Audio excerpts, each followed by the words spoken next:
Hey, what's going on, people? Here with Tech Rants, and today I'll be giving you my first, I'll be actually giving you my full on in-depth review of the OnePlus 6T.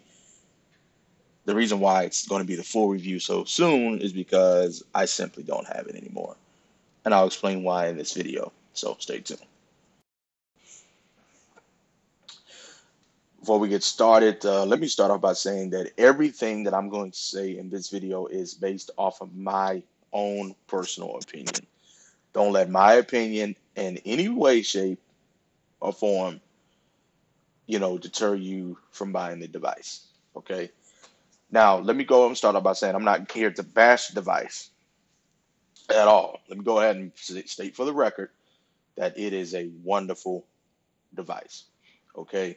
That phone was an amazing phone. I no longer have it anymore. So let's go over some reasons why I don't have it anymore. One of them is mainly personal reasons, and then the rest of them is just based off of my personal appearance, my personal opinion, and my personal preference. So the main reason why I don't have the phone anymore is because most people say, they like to compare it to a stock Android experience. And I'll give it that to a certain extent. It is not bloated up at all. And there's really no apps on it. T-Mobile really didn't put much bloatware on it, and neither did OnePlus. So it's very customizable, yes, and it is very, you know, pretty much bare bones. However, the stock UI for someone who's visually impaired, such as myself, I find it to not be fully accessible. When I was navigating with TalkBack, there was some buttons that were not unlabeled. I've tried different launchers and things like that, and it just didn't work out for me. But as far as me overall using the phone as experience, besides that personal issue I had, it is a wonderful phone.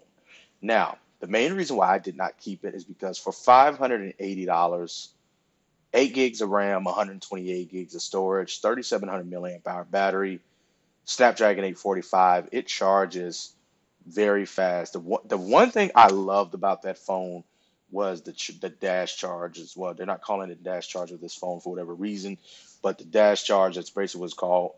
When it says it charges your phone 68% in 30 minutes, it meant it. That phone was the fastest charging phone I've ever had.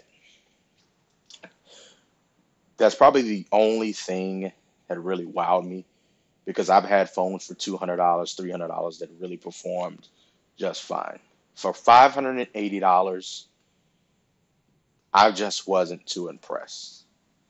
I mean, and I think it's because me personally, I'm looking at companies like Xiaomi, Blue, New Mobile, you know, Umidigi, companies like these guys, I know they're not companies that people don't care for, so like you say companies like Xiaomi, we can't really get them here in the US.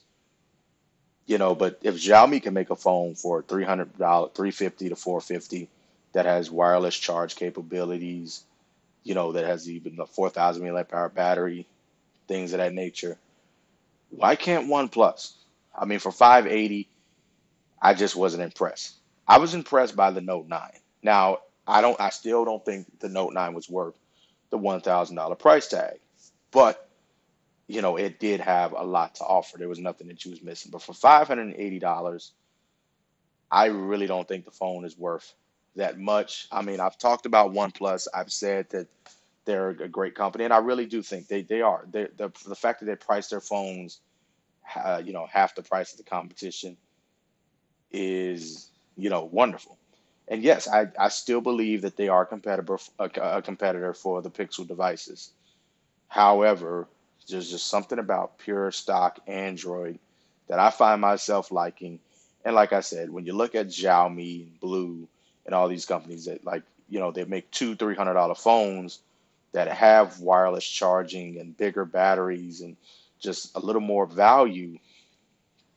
I mean, come on now. I don't know. I think I'm just living now to a point where $500, $1,000 for a phone is not necessary because you got all these, you know, underdogs, I like to call them, because people talk trash about them that are making phones that are way better. So that's just, I know this is a little rant or whatever, but I just, and for me personally, I was not impressed. Now, That's needless to say. Besides my little personal issue I have with the UI experience, battery life was great. The charge time was insane, and the performance was great. It was great. The phone did not overheat. It did not stutter. It did not lag. It was a wonderful experience. And reviewing all these phones and buying all of them, testing them out, things of that nature, that is one thing I get to do. I get to experience something that I've never experienced before. That was my first OnePlus device, and even though I was not impressed with it, it still is a phone that I would recommend, because like I said, it's half the price of the competition. It is one of the few phones that you can buy on the market that have Android Pie um, out of the box. I do like the fact that OnePlus includes everything in the box. They include the headphone dongle, they include the case, they include, the dash charger, unlike some companies, Apple, you know, and I'm not bashing Apple because I use Apple products as well. So, you know, the OnePlus 6T, it still was an amazing phone. Me personally, I was not impressed. Um, so if I had to rate it, the build quality was actually pretty good. It was actually quite slim for a 6.4-inch screen. That 19 by it was a 19:5:9 ratio, kind of makes it way smaller than what it is. Um, just tall and narrow. It's like it's very small and compact. It feels perfect in the hand. Even with a case and screen protector on it, it still felt comfortable to hold. The build quality is wonderful. You know, it was a wonderful phone. The design of it, I really did like the design. The performance, like I said, but I had my little issue with the UI. Performance was stellar. I mean, 8 gigs of RAM, 256, kind of the bare bone essentials. Yes, it works perfectly. Um, 3700 milliamp hour battery, smaller battery than my Note 9, and I actually find myself getting just a smidget bit better battery life. Of course, the standby time is way better on the OnePlus 6T than it is the Note 9, most definitely. But like I said, performance was good, battery life was great. Even with the 3700 milliamp hour battery, don't underestimate it by any means necessary. Um, you know, the dash charging technology, it kind of makes up for not having wireless charge. It really does. So overall, I cannot give it a high rating. I'll give it about a 7. It's definitely above average, but is it something that wowed me? No. I mean, yeah, this video's kind of been a rant, and I might not even release it, but we'll see. Like I said, though, I'm just not impressed because I'm looking at Umidigi and New Mobile and Blue and even Xiaomi, companies like that, and they're releasing phones that are having way more value for the buck. So, not a bad phone. I just don't see it worth the price when I look at other companies. I just, that's just my opinion. But I'm not going to say it's the worst phone ever. It's definitely a good phone. Definitely don't let this video deter you from getting it because I would still recommend it. If anybody said, would say, would you recommend the OnePlus 6T? Absolutely. Most definitely. Still is a wonderful phone. Just because I don't like it, don't mean you don't have to like it. So, yeah, it's been a rant. I know it's all over the place, but hey, it is what it is. So if this is helpful, informative, entertaining in any way, leave a like on the video. Comment down below what you guys think. Do you have the OnePlus 6T? Are you thinking about getting the OnePlus 6T? I'm sure if you're a OnePlus fan, you're going to probably leave your comments and start hating on the video.